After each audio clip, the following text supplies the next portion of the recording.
Great Northern. If someone was to ask you about the Great Northern, would you know what they were talking about? Bill Kentner has spent a great deal of time and effort exploring just that. He has built a replica of the towns that were involved in that era and helped us all to have an idea of the history of the development of the prairies as the Great Railroad came into existence. Of why you thought you would do this. Let's start with that. Well, I did the town of Ninga, as it was in 1952, and then I was looking for another one, and I said, why not? The Great Northern went right through Boisvin and reasonably close to Ninga, so why not try it? So I started researching. I've been doing it over 10 years. Been researching for 10 years ago when we started, so we knew it would be probably a 10-year project, and it has been about that. Building the railroad here has taken 5-6 years, I guess, but mostly just in the wintertime. I didn't do anything in the summer. It's just a winter project, so that's what I thought I would do. And then I was looking maybe for a school bus or something to put it in and travel around with it, and then I couldn't quite figure out how to put it into a school bus that you could still drive the bus and people could see it. So then this trailer came available, so I thought, gee, that's great. 2 doors, you can come in one door and look out and go out the other, and so on, and that. So that's why it started, and then it really got interesting, and J.J. Hill was a fascinating guy. Like, he really Tell was. us a little bit about Mr. Hill. First of all, he's an American, right? No, he's a Canadian. A Canadian? No, he's a Canadian. Okay. He was born in Ontario, and he got interested in railroad at an early age, like, actually. Well, it really wasn't railroad, it was transportation. Anything that he liked was transportation. He really liked that. So he was trying to do the Canadian side of it, of railroading, but it just wasn't working out for him. So he went down to the States. He was just a young guy then, in the early 1850s, somewhere in the late 1850s, I guess. So he lived down there during the Civil War and all through that, you know, like that was a neat era for that part of the world too.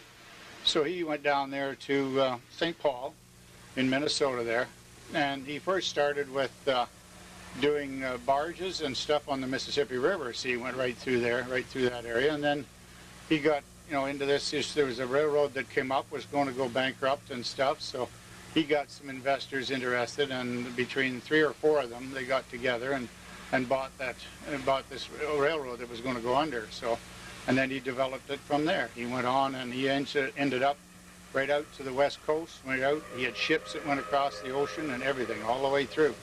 And he died in 1915, and then his son took over.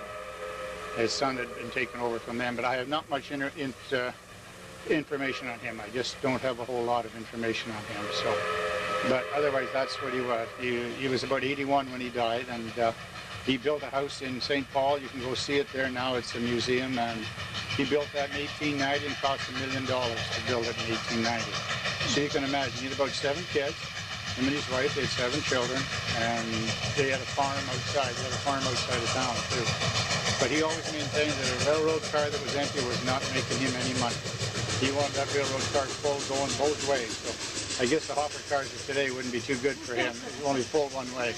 But he said the railroad, he takes supplies out to the settlers. He opened up the West in North Dakota there, actually, is what he did, along the northern part of the state there, in Minot there and stuff, too.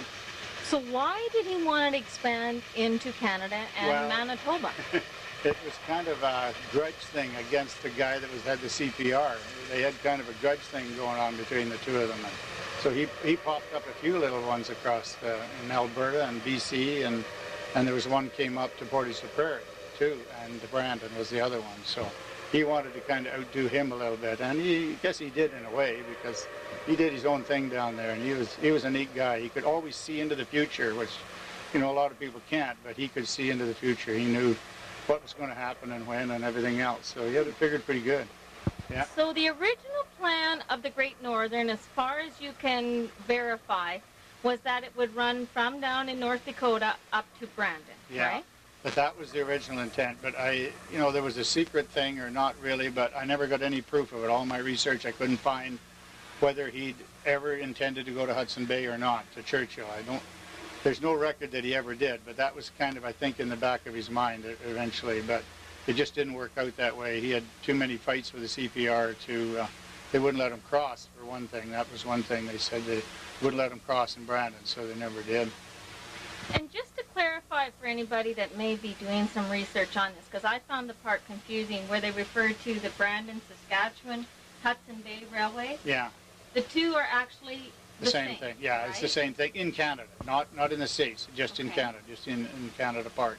They had some investors there that's the way they could get all the deals through, was have ownership in Canada, and he couldn't get that. You see, J.J. Hill probably couldn't get that. So, but they had to look around for somebody when they wanted to build this railroad north and south, to somebody to build it and run it and maintain it and do everything, and J.J. Hill was their guy. So, like, there wasn't, I guess, anybody else available, because he had the lines all going across the northern states anyway.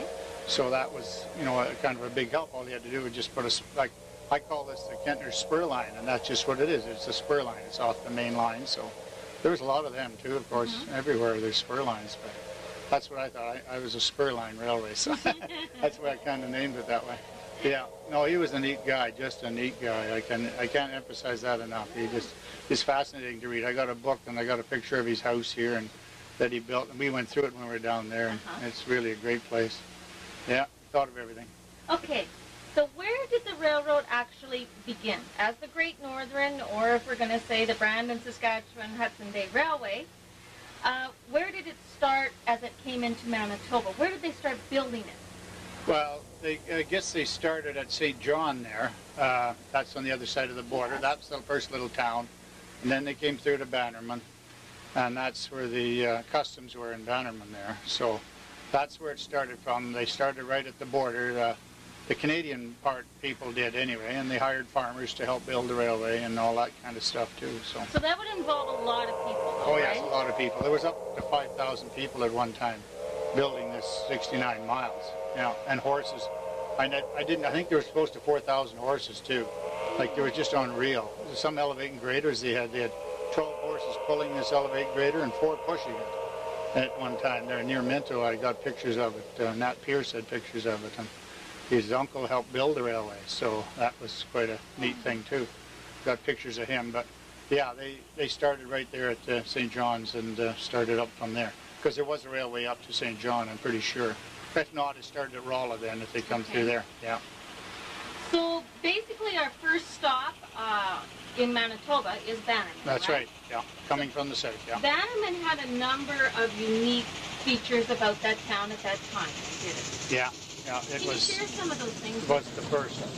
Well, it had a hotel, a store, a boarding house, a livery stable, and a double station more or less, but the customs was in one end. So it was quite a little town, and it was the first town, so they made sure, you know, it was fairly decent for everything that you might need. And there was a story, maybe shouldn't tell it, but there was a story, a lady that run the hotel at one time, and the guy across the street in the store kind of had a feud going. Oh dear.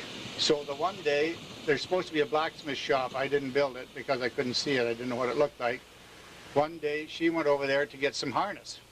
So on the way back, she had this harness draped all over her, and the guy at the store with his cronies having coffee said, "Oh, there goes the old gray mare," and I guess the fight was on, or the feud was doubled after that.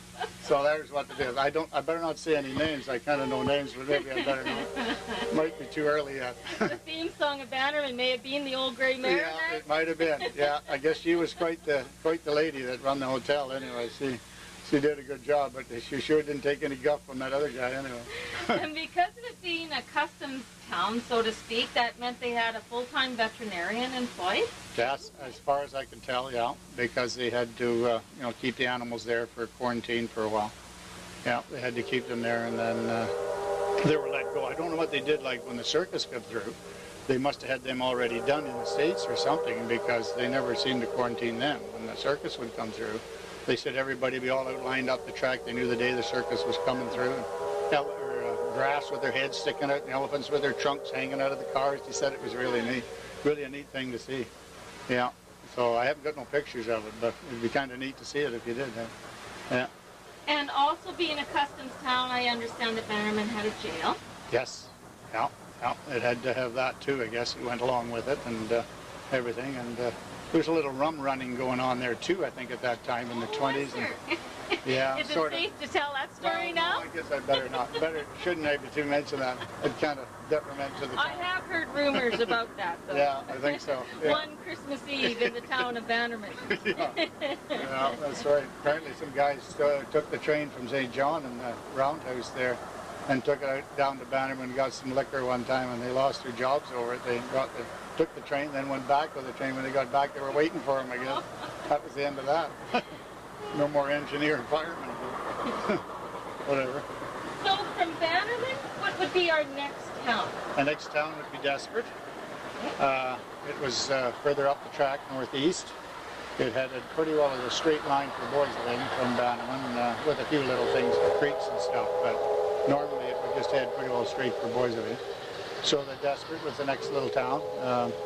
Wasn't a whole lot in Desperate, but they had enough. They had 2 churches and a hall, a couple of stores apparently, outdoor skating rink, and an elevator, and a station, of course. So it was quite a thriving little town, and it lasted a lot longer than Bannerman did, actually. Yes, it did. Yeah. Because Bannerman lasted, as far as for a store in that, till sometime in the 50s. Yeah, it was into the 50s, and Lyle Robb moved the store out, and it was the Garden Motel in Boysley until they took it down here this summer. So it was moved in there. So it survived longer than the town, I guess, sort of But thing. Bannerman would have been one of the bigger towns on this line at that time? Or? It would be just as big, I would think. Boysley was no, I think Boysley would probably be the biggest at that time. It wasn't really big either, but I think it would be a little bigger. But had the other railroad going through too, you see, so that would help. Boysley had the 2 railroads at one time there. For 30 years they had 2 railroads, and it was there earlier too, in 1881 or something. And keeping in mind, now the objective of coming from the States into Manitoba and heading up this line would be for what? Why would you want to go on this train, or what was the train used for? Well, it was used for hauling grain. They had elevators. McCabe built all the elevators. He had a contract, and he was a friend of J.J. Hill's, so that didn't hurt either. So he got all the contract to build all the elevators, and he hauled all the grain, or the Great Northern hauled all the grain. And I guess there was an extra elevator in Minto. There was a kind of a round or hexagon type elevator too. I haven't got no picture of it, so I didn't bother building it because I just didn't know what it looked like. So anyway, but it was a privately owned elevator, so that didn't count with anything on it. And they had the mail contract too. Yeah, let's talk about that. Yeah, they had the mail contract for Which means? That they had a supply of revenue coming in. And it was through the federal government, was it? I would think so. Like, I never really got into that too much, so I don't know for sure. But that was part of the deal. I think we got a derailment coming up. Oh, dear. It don't sound too good. Okay, from Desperate then, the railway has traveled along, and our next spot will be? Fairburn. It had to cross McCausland Creek first, which is a fairly long bridge, not like the Bunclody one, but it's sure a fairly decent-sized bridge. And then it just, all they had there was an elevator and a station, which is more like the size of a granary, 12 by 16, and a house for the elevator man. And that was about all that was at Fairburn at that time, or any time, I guess, as far as I could determine. Do you want to tell us just a wee bit about this McGab Elevator Company Limited? How come they got to build all the elevators? Well, they were good friends with J.J. Hill, so naturally I guess that just fell into that category of they got them to build all the elevators. And they were a good company as far as I can determine. They had a McCabe elevator in Ninga too, as far as that goes. I think they were an American company. I'm not really sure, but I'm pretty sure they were an American company. So they got the chance to build all the elevators. I think there was 12 elevators on the line in the 69 miles, and there was 2 or 3 places that didn't have elevators, but they just had loading platforms to put grain on. So, but all the little whistle stops all had little stations. I guess you can call them stations. They were just let's say a granary. But Boisvene had a fair-sized one, and Bannerman. Hayfield had a fairly good station, and Minto had a fairly decent-sized station. So, and Hayfield I said already. So. Yeah. And our next town along the line is? Boisvene, one of the bigger towns on the line. It had actually had another CPR railroad that went through heading east and west. and this one was north and south. So it had, I just built along the railroad because there had no room to build anything else. So I just built the station and the water tower and the elevator that was on the line at that time. And was there a little bit of controversy too when they come to cross through Boissevain? Yes, there was. The CPR, of course, and J.J. Hill just didn't get along too well. I think it was more the guys, not the railroad's fault, but the guys had a feud, kind of a feud going thing, so they didn't want them to cross. So the story goes is they crossed the railroad, built the railroad through at night, so they couldn't do anything to stop them. So once they got by, well, then it was kind of too late. So they let them carry on, but not the same thing happened in Brandon. When they got to Brandon, that was it. They wouldn't let them cross there, so that's as far as it went. And is it fair to say that there was a number of political issues that were involved with this railroad? Oh yeah, I would think so. Like that's always part of it too. J.J. Hill tried to work with the CPR like in Ontario there, but things didn't go quite the way he wanted them to, so he just packed up and left and went down to St. Paul, Minnesota. And with 69 miles of rail line, what would our next town be? next town is Alcester, north of Boissevain, between Minto and Boissevain. And it was just a little town. Well, it wasn't a town. It was just a, an elevator and a house and a station. It's about all a coal shed. But I don't know how it got its name either. I've been mystery to me because there's a school just east of Minto that's got the name Alcester on it, and how they got Alcester way over in that district, I have no idea. But maybe they just liked the name, and that was it. So then the next place we go to north is Minto, and it was a fair-sized town because it already had a railroad.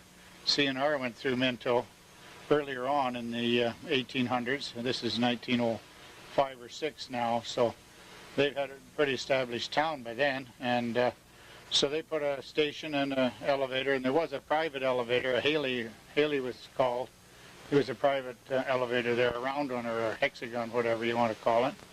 And then it had the switching house there on the railroad. Okay, tell us just a little bit about a switching house. Well, that's where a guy stays up there, and when the trains come from the two different railroads, he switches the thing there to make them go their way and not derail. So anyway, in Minto, there was a bad thing there one time. They were coming from the south with a freight train, and the engineer thought the switch hadn't been turned.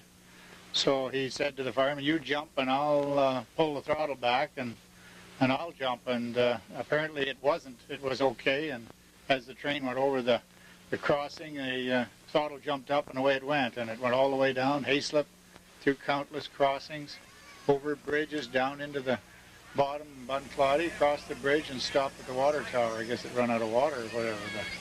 But it was kind of exciting like then, and very dangerous because there'd be nobody to blow the whistle or nobody. So I guess it ran out of time by then. So that's So how were you able, was there a means to communicate from the train to anybody, say, in the switch house? No, I don't think so. I don't think there would be. He'd have to watch, and approximately the time the train was supposed to be there, and he'd have to be. I don't know whether he could switch it from up in the top. I'm not familiar completely. I should find that out. I think he had to do it kind of down on the bottom there, down where you see those people there. I think he had to do it from there. I could be wrong. So it was important for that gentleman to be aware of the times of the trains coming, right? Very much so. Yes, that's right. He had to be on them, but he must have done his job that day. The other engineer thought he did. And I guess he was worried he didn't want to pile up the train. So anyway, he let it go. And I think this guy's supposed to go down with his ship. Isn't the captain supposed to go down with his ship? But in this case, I guess it didn't work. Okay, on from Minto? Yeah, we got the little town of Hayslip. We crossed another creek there just north of Minto. I called it the Fred Weir Creek. He lives right there on the farm beside it now. So I called it his creek. And then there was just a store and a house for the elevator man and the little station again, the little 12 by 16 station. And that was all that was there, and that's all there ever was there. And that's where you start. That's the last town before we start down into the valley. There's quite a few creeks they have to cross. And it's 4 miles down into the valley and 4 miles out from the bridge. And it drops, the ground drops 16 feet to the mile. So it dropped down pretty good to get down into the bottom there. So. And that, as we would commonly know it as, is Riverside, right? It's Riverside, yeah. Just east of Souris on the Souris River. And it's Riverside on number 10. That's right. So the train had to get up a lot of steam to make it up the other side, no doubt. I would think. They kind of followed a creek, you see, is the way they went in. They went down along the bank of the Souris. When they went into it, going north, and then going out, they followed a creek out. And they had to go west, about 1.5 miles to 2 miles west to get out of there. So, yeah, it was quite a thing. It was a neat place. It's a neat place to hike. If you really want to go hiking, there's the place to go. I know where all the good spots are. I found them all. And a lot of old abandoned farms have been along there. And apparently north of Hayslip, and before you get to the river, there was a little girl killed on the railroad track. She got out on the track and the engineer couldn't stop in time. It was a pretty bad tragedy at the time. I guess it would be a bad any time. So then we go back to, we have to move back to the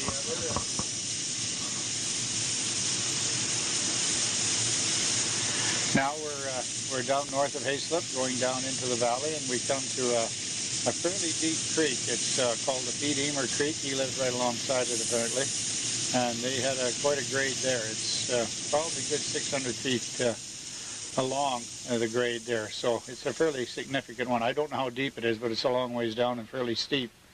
And then you come past it, and we went for a hike there one time with a bunch of people, and the neighbor lady here, I said to them, well, I'll bring the car around, and you guys can walk down the railroad bed to Bunclody, and I'll have the car there, and then we won't have to walk back.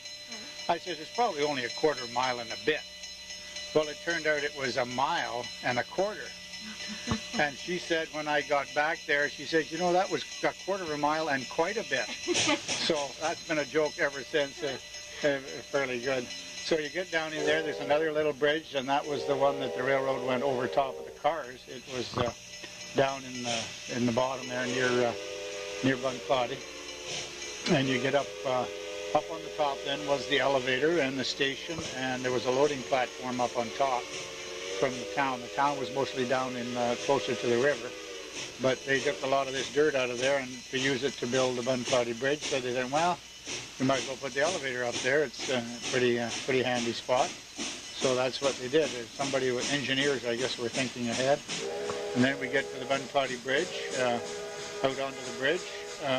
It was 430 feet long and 85 feet high from the water to the top of the rails. And it was a very, very significant piece of equipment. I would love to have seen it when it was there. It was really nice. But you can go through there now at Bunclody, and you can see where the grades came up to where the bridge was put in. It's a very, very neat area that to go hiking. How was the timbers held together? Like because of the weight of the train going over the top? Yeah, there was standards up and down, and then there was bracing in there, and it was all bolted. And the main part where the water went under, it was a lot of rods were put into there too. So it was fairly impressive, I'd imagine, at the time, being that high. And the lumber for this came from? The lumber came from BC, and when the railroad was taking out in '37, they loaded it all back up and took it apart and took it all back out to BC and probably used it in another bridge out there. So it might still be going, we don't know. But a lot of the wood was changed in 1929. They changed it over to steel. One part of the bridge was changed over to steel in 1929. It was starting to get, I guess, a little unsafe, so they decided to. And the trains never stopped running. The trains just kept running. They changed it over and would never stop running. As far the as train ran every day? Yeah, the train ran every day. And near the end, maybe it did. Maybe it cut down, I think, to 2 or 3 times a week. But most in the early times, probably up to 1930, it would run every day, north in the morning and south at night. So it was pretty handy for farmers. They really liked it, I think. And tell me what you would believe to be the typical passenger on that train. Well, it'd just be a guy going to Brandon to shop or something like we usually do now. We can still do that. Or a guy wanting parts for his machinery and stuff. But a lot of people, they went to Brandon fairs in the summertime, and they went to different functions in the bigger city. So it was a pretty handy thing to go north and south. Most railroads in Canada go east and west. So this was one that went north and south, which was fairly handy. Okay. So we come on, there's the water tower on the north side of the river. It was about a half a mile up there. They used a steam pump, or steam engine with a pump on it to pump the water into the tower. I know that for sure. It wasn't a well there, so. And the tower was built from wood? Yeah, tower was all wood, and it's a American-style tower, because it has the bottom is not filled in, because in the Canadian style they filled all the bottom in so they could heat it up in the wintertime and try to keep the ice. Of course, in the States they didn't have to worry about that too much. It was just one of the little extras we had to do up here to keep things going. So that's how they kept the water from freezing? That's how they kept it from freezing in the end towers. These ones, I don't know how they did that. But a lot of times in the wintertime the trains didn't run because the snow was so bad they couldn't get through the cuts anyway. So next one is the little town of Beverly. It went out to the river, and on the out edge up onto the flat, and it got to the little town place. I guess it wasn't really a town, it was just a stopping point. It only had a station, and there was a store, I guess, for a short time, and a coal shed for farmers to come and pick up coal, and a siding to unload stuff in there. And another switch house comes along to Griffin Crossing as another switch place, so there was another railroad cross there. So they had to put a house in every time there was one, and somebody had to live there. I'd imagine there was a house there, but I have no pictures, so I have no idea what goes on. Then you come across, that would be just before number 2 highway as we know it today. It wasn't likely then, but it's a highway now. And come to a little town, Hebron, and just north of Hebron there was a deep cut through the ridge there. It was kind of a ridge of land through there, and they had I think that was one of the reasons they went so far west, is to get so it wouldn't be so high, so they wouldn't have to make such a deep cut, so they don't want the train going up too high. But the wintertime gives them an awful hard time because the snow plugged in there really bad. And it was a nice little community apparently. It's in the Souris history book. It was a very, very industrious little community. So how did they clean the snow out of there? Well, they had a big rotary snow plow, or if that, that was the only thing, and otherwise it just didn't run. It was plugged there at one time for 6 weeks at a time, so they brought a big rotary snowplow in then when it got towards spring and blew it out so the track wouldn't get too soft and stuff. And then we got Hayfield as another little town. It was a little bit more, I guess you'd say a little bit bigger, and it had a water tower and a fair-sized station and an elevator, store. I think it had a hall and a church. So it was pretty well everything you'd ever want, I guess, in a town for that. And then we go on to another little small place. It's McKelvey. It was between, towards Brandon and getting closer. And I don't know much about it. I haven't found out a whole lot. I guess it's just community is kind of gone now, so it's kind of, I just got one picture of it. So, and then we go on to Roseland. That's the next town, just before you get to Brandon. It's a fairly good little community then, and it still is in fact, and it's being very close to Brandon, so it's kind of unusual. But they've kept their own identity, I guess, and you still hear about Roseland. So anyway, and then the next part is you're into Brandon. I haven't really kind of got Brandon finished yet. I got to build a station there yet, and it was a pretty elaborate station. Tell us about that. $35,000, and it was supposed to be shared by the CNR, but at the last minute they backed out, so the Great Northern was stuck with a station they only used half of, so it was just, but it was tore down, according to my thing, it was tore down 1972 or 3, and I don't really remember it. I wished I did, because I probably drove by it quite a few times. We used to go to the CPR and meet my mom's aunt, so we used to go there to the old thing, see the old huffing train engine. That was pretty neat when you were a kid.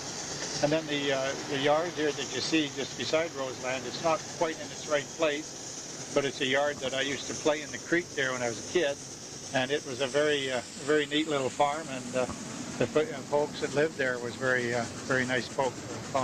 My mom and dad lived at Haslip for a couple of years, and then mom and dad got to know these Ed and Helen Sands, and Earl, their daughter lives there now, but the buildings are all gone. The original buildings are all gone, of course, but they still live on the same place. And it was a very fascinating thing to me when I was a kid to see the creek and all the stuff around it. How did the train turn around at Brandon? It had a turnaround. It had a roundhouse there. There was a 3-bay roundhouse, so the train was kept in the wintertime. The train was kept in there so it wouldn't freeze, and that's where it turned around. It always backed into Brandon. It always turned around at the Y. It's called a Y because that's what shape it is. It's like a Y.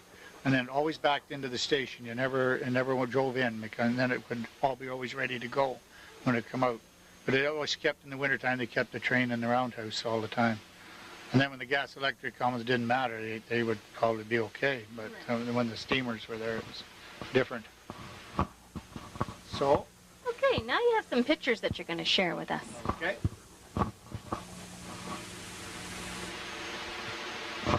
You have a tremendously wide range of photos here that you've collected, I'm sure, from various people, and this might be an opportunity for us to say that if anybody has any pictures to share with you, I'm sure you'd be more than welcome for that, wouldn't you? That's very, very nice if you could do that. Yes, I would like that. Okay, so our first picture? The first picture is hands across the border, the shaking hands across the border, the engineer and the conductor and that. And the one guy there is Charlie Bryant, and he was the conductor on the railroad pretty near its whole history in Canada. He was always on the railroad, and he just always was there. And he was a neat guy, I guess. A really very kind and very nice fellow.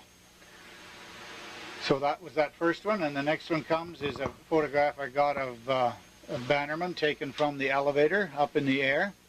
And if you can get a close-up and look real close, and maybe you might need a magnifying glass, but it must have been a Monday when they took the picture, because there's a lot of clothes on the line. The ladies must have had their washing out.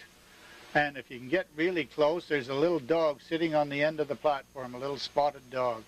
I was going over that picture with a magnifying glass one day, and I spotted him. He was just the cutest little guy, just sitting there. You'd think he was posing for the picture. So what year would that picture have been taken in? Oh, well, it's hard to tell. It's got to be fairly early on, I would think. Probably in the teens somewhere. It's just hard to tell. You just can't really say I didn't get anything with it. It wasn't taken from the air, so like they didn't have that technology then, I guess. But it was taken from the top of the elevator out the window, I presume. And then the next one down is another picture of the station taken from the other direction. You can just see over top of the station is the elevator poking up. A few rail cars, box cars sitting on the siding. And there's a sign on the platform that I can't remember what year it said, but it was Brandon Fair. They were advertising the dates for the Brandon Fair.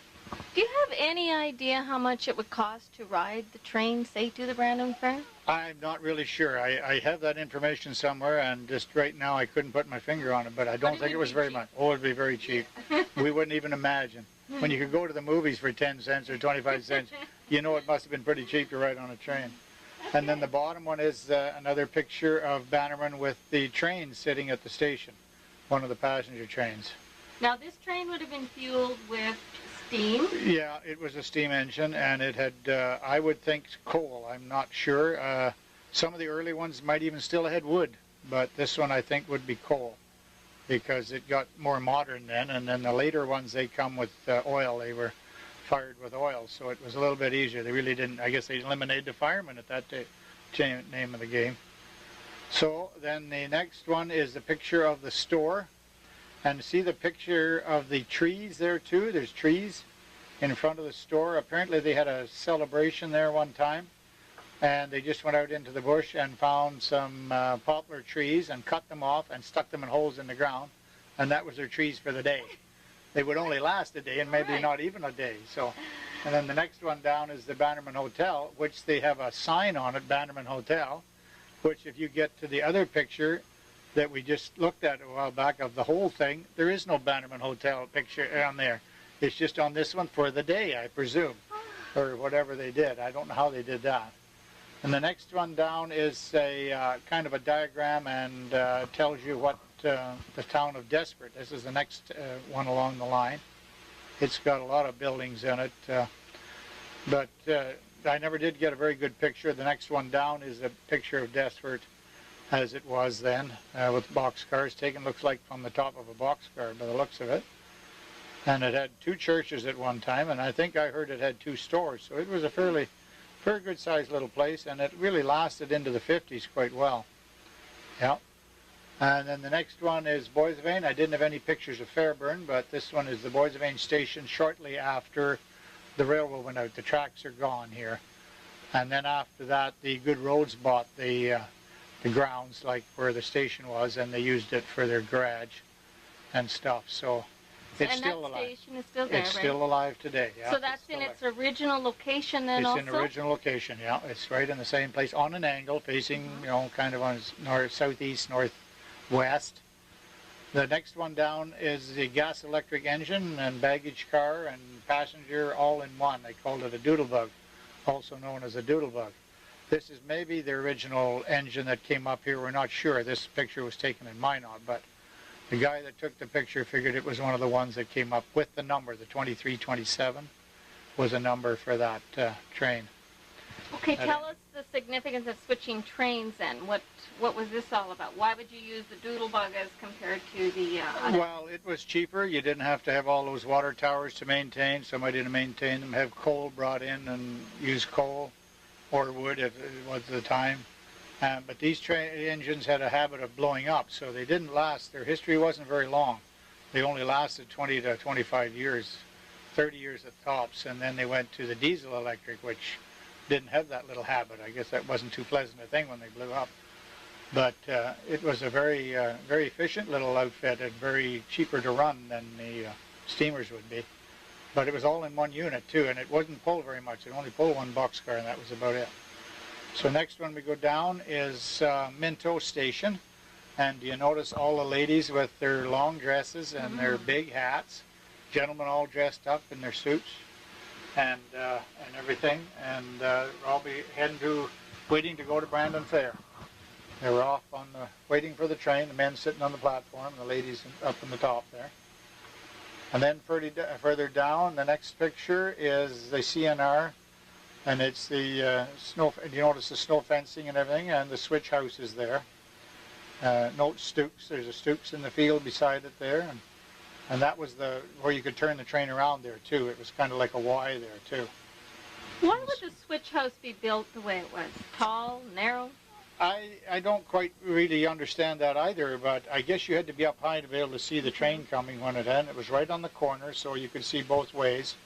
And a lot of windows in it where you could see every direction. You had to be able to do that. And they're not a very big little building. I've built a few of them, but they're not very big. Just a cute little building. And then the one up top here is a couple that are waiting or pretending they're flagging the train. The one has a flag, and the other one has the lantern for at night when you want to flag the train down. And it's right beside the switch house in Minto. Very nice picture. And you've said that anywhere along the line, if you did that, that train would stop for you? Yeah, that was kind of a rule. Excuse me, that was kind of a rule they had, that they had to stop like that in case it was emergency or whatever. Yeah. Next one down is 2 elevating graders that they used out on the flatland. They were not used in where there was creeks or anything. They were used out in the flatland around Minto there. And they had 12 horses were pulling, horses and mules. I think there's some mules in there too if you look close enough. And 4 pushing. There was 12 pulling and 4 pushing. They had a cart behind, and those guys pushed on that elevating grader. So it took quite a bit of power. Especially if it was wet ground or something, it'd be worse than ever. So the next picture down is just the same thing, only from a different direction. And they either built the grade up, or they took out places where it was too high. They would take it out and throw the dirt out, which they're doing in the next picture down at the bottom. That's what they're doing. They're throwing the dirt out so that it wasn't level, so they had to take a little knoll off or a little hill or whatever. And the next one up is Ed's picture of Ed Sands facing north at Hayslip, the store, the elevator house. Note the black field there in the foreground and the snow fence. And it was quite a place, and a telephone or telegraph, I guess it would be maybe. Telegraph poles there too. I got real good pictures of Hayslip. There's another one below that is the Hayslip store and the house for the elevator guy. And it was facing south. It was where you come from Minto. Next one down is facing north, and Doc Warren used to live there and lives in Killarney. He lived just the next buildings north, and he said when he was a kid, he was about 11 or 12, every day he'd get home from school, he'd drop his books and he'd run down to the Hayslip store. And he said he wanted to do it without stopping, without huffing and puffing. So this day, he had a little creek. There's a creek between his buildings and there too. There was a bridge up down there. He had to go down through the creek and up, and he said the day he made it, he just cheered and jumped and for joy that he'd made it all the way to Hayslip store without stopping. That was his big feat, he said. Yeah, and another one is just another picture of Hayslip. They got real good pictures of it. And the other one next on the line is Ed Sands' buildings as they were in probably 1920s or teens or 20s out there just northwest of Hayslip. And I built those buildings. We showed that a little earlier on. Those are the buildings I built. And here's the Hayslip station again, and some horses that got killed. So at midnight one night they were on the track and the train comes through and killed them. So they did a pretty good job, I guess, because they got quite a few. And the next one is a place where I started out my life, I guess, on a farm is at Hayslip, and my mom and dad called it the shack, and I would live there for 4 months. And it was just like a hen house. And my mother spent all one day one time, so the story goes, papering the inside of this house, and in the night they heard crack, snap, crack, and she went out in the morning and all the paper was down on the floor. No. It had all come loose, the glue wasn't right, and it all came down. And she just sat down in a chair and cried. I bet. That was the end of it. So and there's a picture of the bridge there that was just north of Hayslip too, with the train going over, as far as my records show. And the next one is north of Hayslip again, and it's bad cuts there, and they were blowing snow, really bad snow they had. 1915 apparently was a real bad year, and it's a rotary snowplow. And there's guys there, they're shoveling down on the higher parts, they're shoveling down in the bottom, so it wouldn't fill in so bad the next time it blew, I guess. And there's just another picture of it there, 2 more. And it shows how deep the snow was when you're up to the top of the train. And the train is not too short either. The next one is the P. Deemer Creek Ravine, putting the fill in at P. Deemer Creek. They built it first out of wood, and they used self-unloading carts on a donkey engine, a little small steam engine. They loaded them with a steam shovel and backed it in there and dumped the dirt as it was being built, as you can see. It's being built there. So they actually buried the lumber. They buried the lumber. They buried that, looks like a trestle. They buried it right in the bottom. So do we have spots where that lumber's still all buried then? Yes, there's a spot is still there. That P. Deemer Creek is still all intact, like the thing. And if you were to dig down into there, you would find the lumber. Because further towards Hayslip, there was a place there where it washed out. It was a creek washed out. And you can see the wood sticking out of the bank as where it went. And then there's a kind, we call it the tunnel that you can walk through, or used to be able to walk through. It's kind of like an aqueduct, they call it. And that's the east end of it. And that tunnel was underneath the P. Deemer Creek. It was 450 feet long because I paced it off one time. And that's about how long it was. And it was built kind of in a V shape, and so the water would run through there and not wash out the grade. 60-ton steam shovel. There was a big one. That was one of the big ones. There was a 40-ton one down here somewhere further too. And so that was what loaded those self-unloading cars. And they were just really a handy way, and saved a lot of back-breaking work. And it shows another one, a 65 one, self-unloading cars up higher. And then there was one, a 40-ton one was on the south side that built the grade going into Bunflotty. We're getting close to the river now, and they took a bank off there, and that's where they put the elevator, and the station was put in there. And they got a construction camp on the south side of the river. It looks like it was put near wintertime. They're horse out on the ice there by the looks of it. And that was the camp. You can see hay and piled up there, and that's where they lived, right there, and with their animals and everything. And then the horses were used to take that the stuff, the self-unloading cars. They were pulled out on little small tracks. They built tracks especially for that.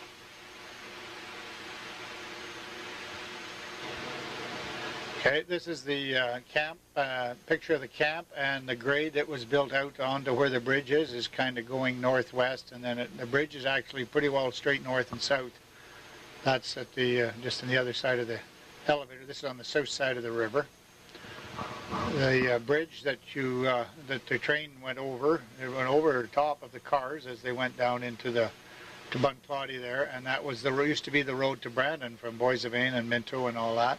That was your main road because there was a bridge there. And the Bunclody station beside the elevator, just not too far away. It's a very small little thing, like 12 by 16 as I said, with a stove in it. That was about it. And the nice picture of the bridge there. It's pretty dark, it's hard to tell, but the bridge is up there heading north. You can see the water tower and part of the houses in town was down off the top of the hill, and it must have been taken from up on the grade there. And boxcars is quite handy, a Great Northern. Another picture of the elevator with wagons, and it looks like some of them have bags. They might even all be bags in the wagons.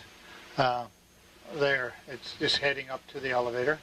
It was quite a climb up to the elevator because it was up on the side of a hill. You can see part of the river there and a house. And the next picture is of the bridge being built. It's being constructed as we see it there. It's good. If you can get close enough, you can see men. There's men about halfway up standing on some of the beams there. And it was quite a thing to build, I'd imagine. It took a fair amount of time to build that bridge. They took a lot of effort into that. The next one is a picture of a team and cutter sitting on the ice under the bridge. It must have been impressive to drive under there in those times. And the other one is of the picture is the ice as in the spring and spring breakup. It used to give the center abutment of the bridge an awful going over, apparently. They had an awful time to keep it from taking the bridge out. The Nat Pierce's uncle, he worked on the railroad around the Minto area there, and he's in a couple of pictures up on the top here, and he always had an animal with him, usually a cat or a dog, but he said he was always so fond of animals, he just had to have one with him even out on construction. And the other one is Hayfield. The next picture is Hayfield with a train at the station, which is kind of out of the picture, but it shows the store and maybe the hall, or that might have been the church, I'm not sure, just switch that out. There might be a livery barn there too. The only picture I have of McKelvey is the station, and it's getting in pretty bad shape by the looks of it. Vandals or whatever, the window's been knocked out and whatever. And another one of the Roseland station, I have a picture of the elevator too, we'll see it maybe a little later. And the couple of people standing at the station waiting for the train or whatever. And the train sitting in the station at Brandon. It's you can see the street lamp there, and a lot of the guys, the engineers and firemen and the conductor and a few other people around there supposedly sitting at the station in Brandon. And this one down here, next one, is a weed burner.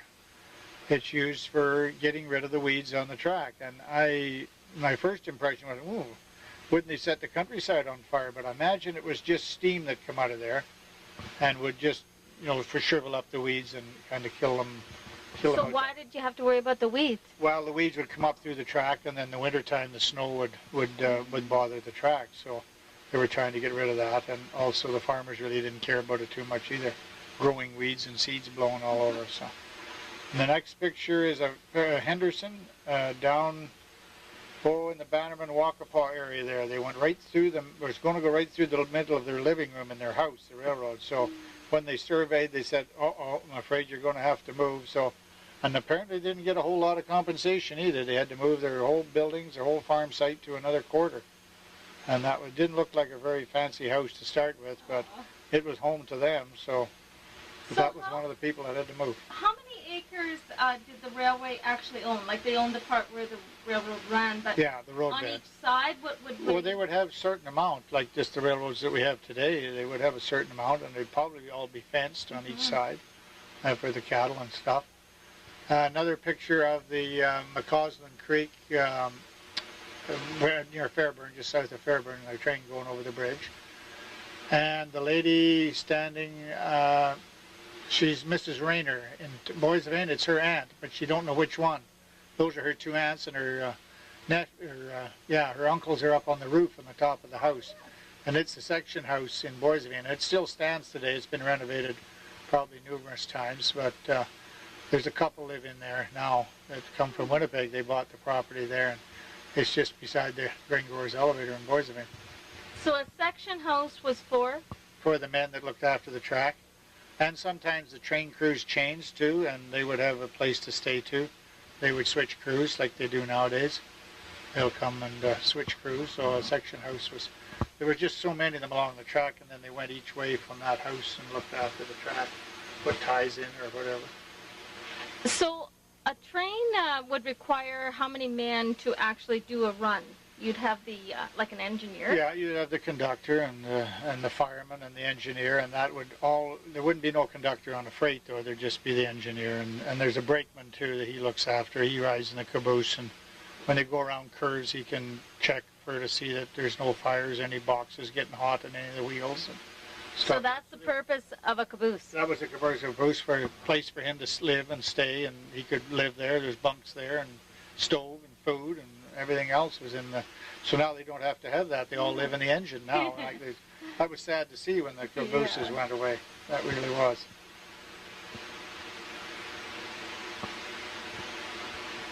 This is the Brandon station as it was when it was built. I think it was built around 1906 or 7, because I have a postcard of it that was sent, and it was sent in 1908. So it was really a fancy station, all brick and mortar, and very fancy place for a station. But it was supposed to be shared, so it was put in there for the share with the CNR, but they didn't do it. So.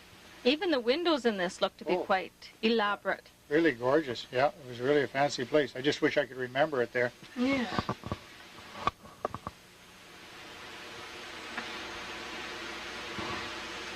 This is the Boisevin station as it was probably really early in the time, probably in the 1908 to 10 area, somewhere in there, 12. Because the water tower is right beside the station, and they give trouble. Kids used to shoot holes in it and vandalize it, so they had to move it out of town or a mile or so. But there it shows the train coming into the station and all the people in their fancy clothes and whatever, probably going to Brandon Fair or some important function with all their fancy clothes.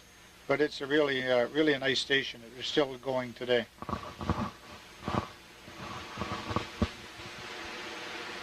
This is the water tower north of Bunclody Bridge. It was an American-style tower, as you see, with only with no bottom closed in, so they couldn't. This is the tower they pumped the water up from the river into the tower, and see the guy standing on top there. So it's a fairly significant size. There's a story about a water tower like that. They were having a thrashing gang nearby. Maybe not this tower, but anyway, this.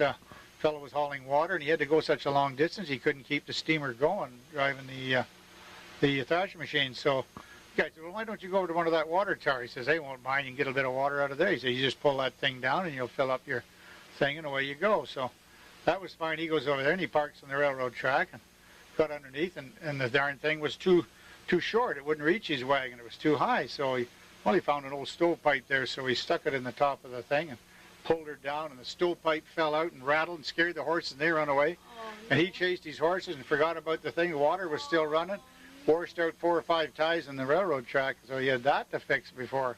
I guess he was in kind of trouble over that. So anyway, and then there's the switch house at Minto again, and Jean Fluitt is up on the top there. As far as we know, that's her, standing on the top level there. And the other one is the Roseland elevator, as it was, and a couple of ladies stand in front with the, and it shows a good picture of the coal shed there beside it. You could put the coal into the shed 2 ways, into the top of the roof or into the side, depending how high the coal was in the car as you were unloading it. So, very neat elevator, very good picture.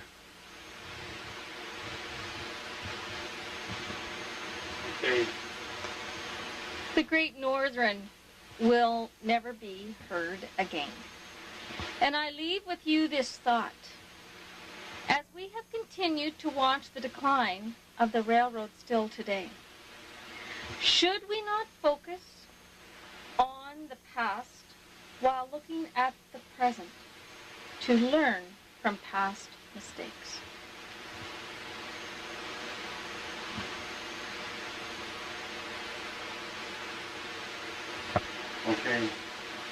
No more will I pull the throttle, no more will I set the air, no more will I pull the whistle cord and listen to the blare. Never again will I brace myself as I feel the engine swerve.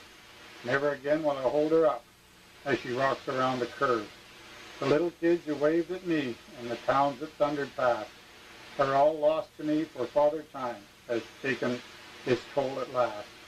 For those long dark nights, those eerie dawns, the smokestack's roaring blast, those peaceful farms that drifted by are part of my life that's past.